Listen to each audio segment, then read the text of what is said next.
Hi guys, it got really hot in the sun. Okay, so today I'm going to show you how to draw a mason jar full of flowers, and you can create your own picture at home using chalk like I'm going to do, any materials you can find around your house, or maybe even find an old jar or bottle or a glass vase. Collect flowers from around your yard, put lots of water in there, trim them up, and create your own real life bouquet at home. Here we go. Okay, so like I always do with my chalk paintings, I'm going to start with a light gray color, and I'm going to sketch in a border. I would suggest doing this with a ruler, but I'm going to freehand it, and then we'll get started. So trace your border, so that way if you decide to frame your painting someday, they have something to grab onto without covering up any of your artwork. It also makes sure that you can go all the way to the edge for your picture, edge of your line for the picture.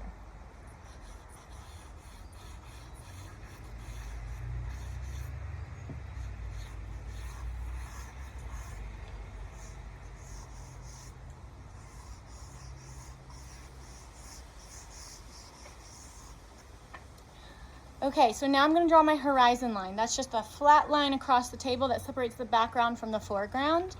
And in my case, it's going to be like the wall and the table that the vase is sitting on.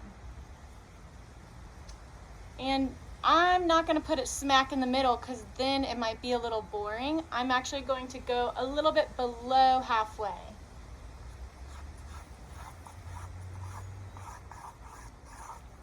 Okay, so we've got, oh my goodness, I just hit all my chalk out. Hold on. Okay, so now that I've got them all picked back up, I'm going to continue on. All right, so the mason jar, we're going to start with 2 lines. We're going to make the number 11. Make sure they're kind of wide. Mason jars aren't super skinny usually. So I'm going to start with 2 lines. 1, 2. Notice that they crossed on top of my horizon line, almost to make like the letter H.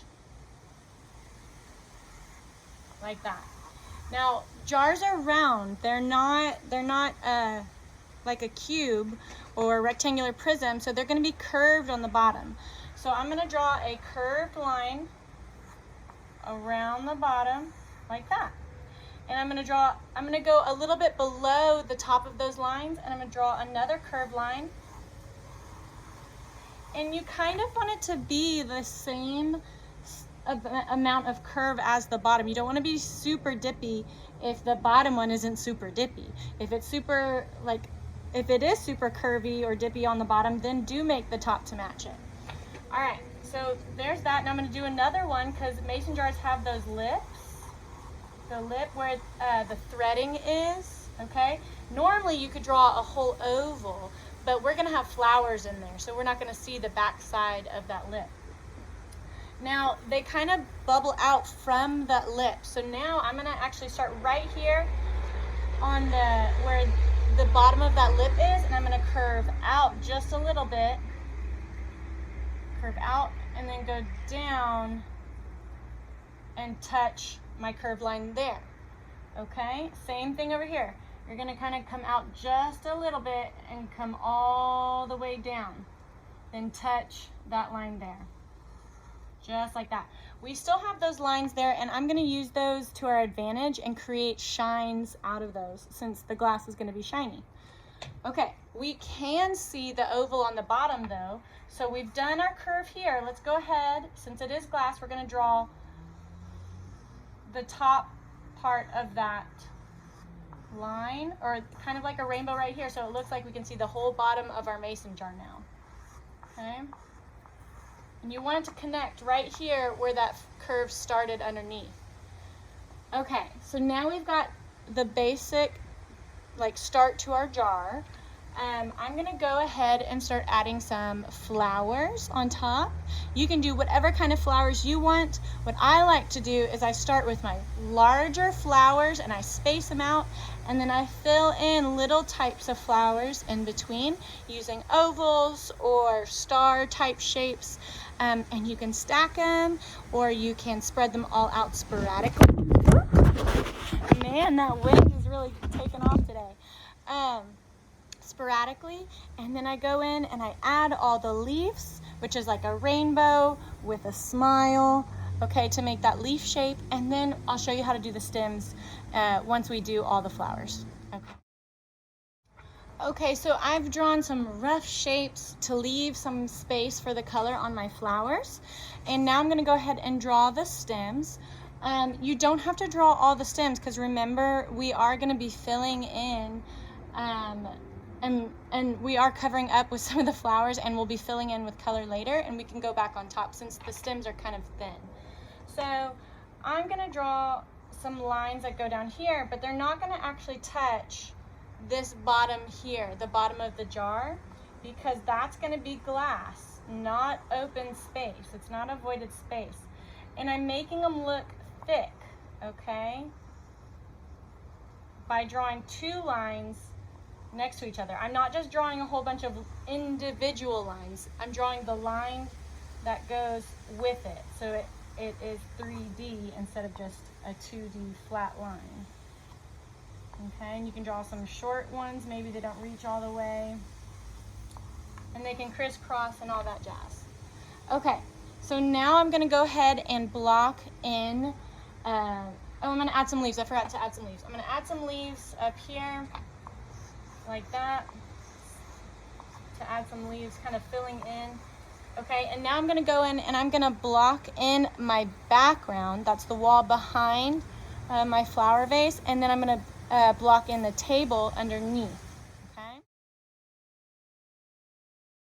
Okay, so I have us zoomed in really close so we can see really up close how I'm going to do this, so that we can make our jar look like it is made out of clear glass without losing the shape of it, and get this all blocked in correctly.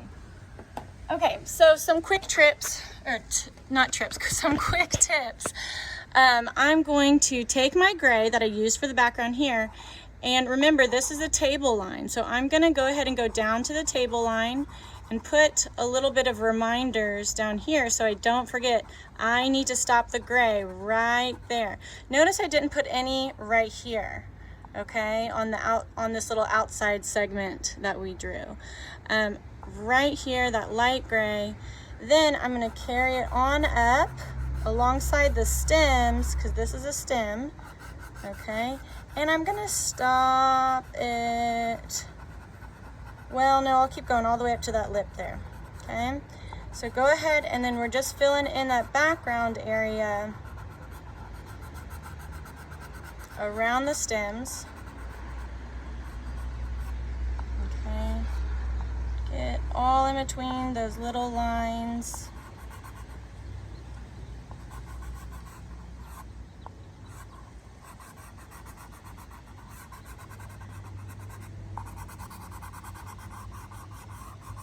Okay, so now we've got that. Now we have a little bit of the lip here showing, so I'm gonna add some of that background color in here, but I'm not gonna touch any of the lines there, and only where I think that we would see the background through it, not where the plants are. Okay, so now I need to do some of the table color.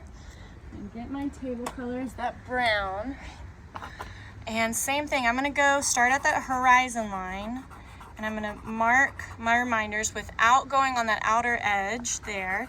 Don't go on top of the stems, because the stems are gonna be closer to you than the table is back here. Now I'm gonna go on down, and remember that curve, that contour line, that curve of the back of the jar, I'm not gonna touch it. I'm gonna go close to it, but I'm not gonna touch it.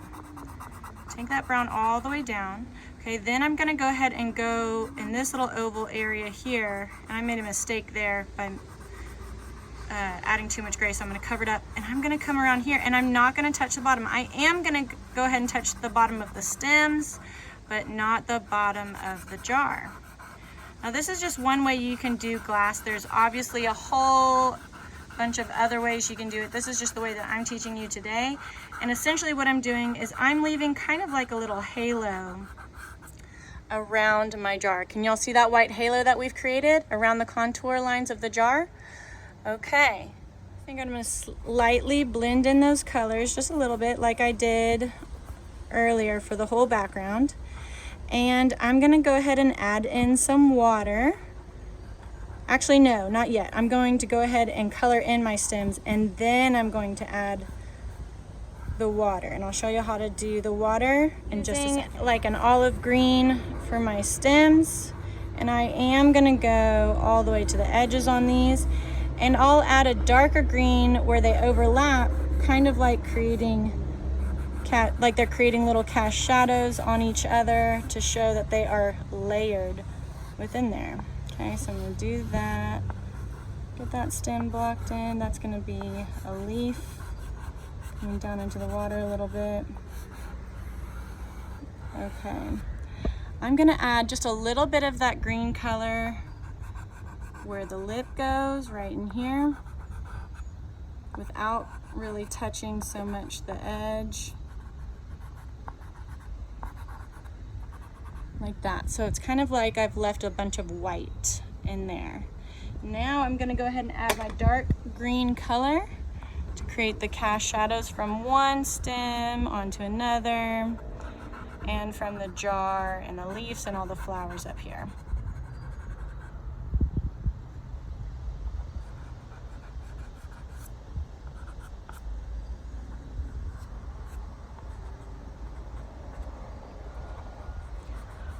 While I have this color out, I'm actually going to go ahead and just block in back here this dark green color, because it's kind of like there's a whole bunch of flowers and leaves and things that we can't see because they're being covered up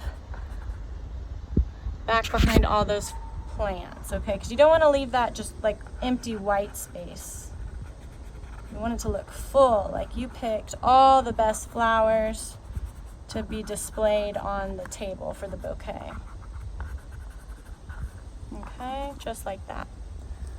Water. Okay, so I have a light blue and a dark blue. I have a light blue and a dark blue. You can use just one if that's all you've got. I'm going to start with the darker blue. And all I'm going to do is I'm going to create another curved line right here in the middle for where the water is. Then I'm going to bring some lines. I'm not coloring it all in. I'm bringing some blue lines down along the edge here from that line. I'm going to do some over here. Kind of like that. Okay. Then I'm going to do the same thing with the light blue across the middle here. And I'm just going to, oops, I dropped it. And it broke. That's okay.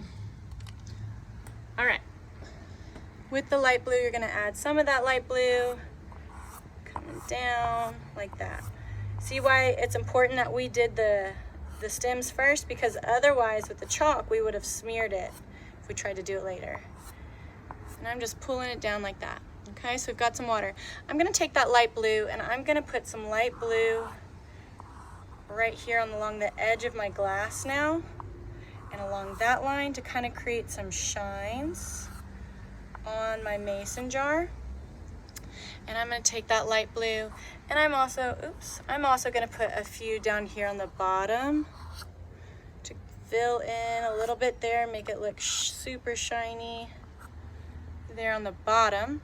And I'm going to take it right here, and not at the lip, but right here where it curved out, we're going to draw another line across. Almost. Maybe it doesn't go all the way across. Maybe we let it kind of fade away like that. Okay, and then I'm going to do a little bit coming from over here. And I'm going to pull a few lines down, super shiny. I don't want to get too much green in there.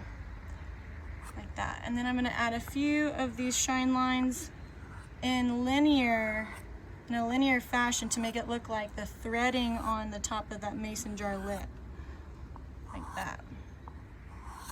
Just with the light blue. Okay, so now that we've got that all blocked in, I'm going to go ahead and block in my flowers.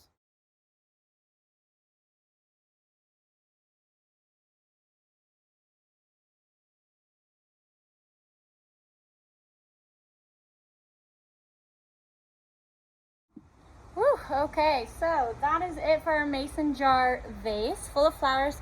Remember, if you want it to look super good, add more than one value on each element of your picture. So a value could be a middle, a light, or a dark. So if you have, for example, a hot pink tulip, maybe try adding like a light pink to where the light might hit it first, like on top. And you could even add like a dark fuchsia or dark purple underneath for like a shadow. I did add a little bit of a cast shadow underneath my mason jar. Not a big one because it is made out of glass and the light can shine through it, but just a little one with a dark brown. And then don't forget, always sign your artwork so we know who the artist is. I always like to try and sign in a color that's not going to take away from my picture, but that adds to it. So I signed this one in a light gray on the wooden table. And I use the same light gray that I used in my background, so they kind of help enhance each other. All right, guys, I'd love to see your floral artwork, whether it's creating a picture or actually making a real life bouquet. Post pictures of your work in the comments below and have a wonderful day. Bye, everyone.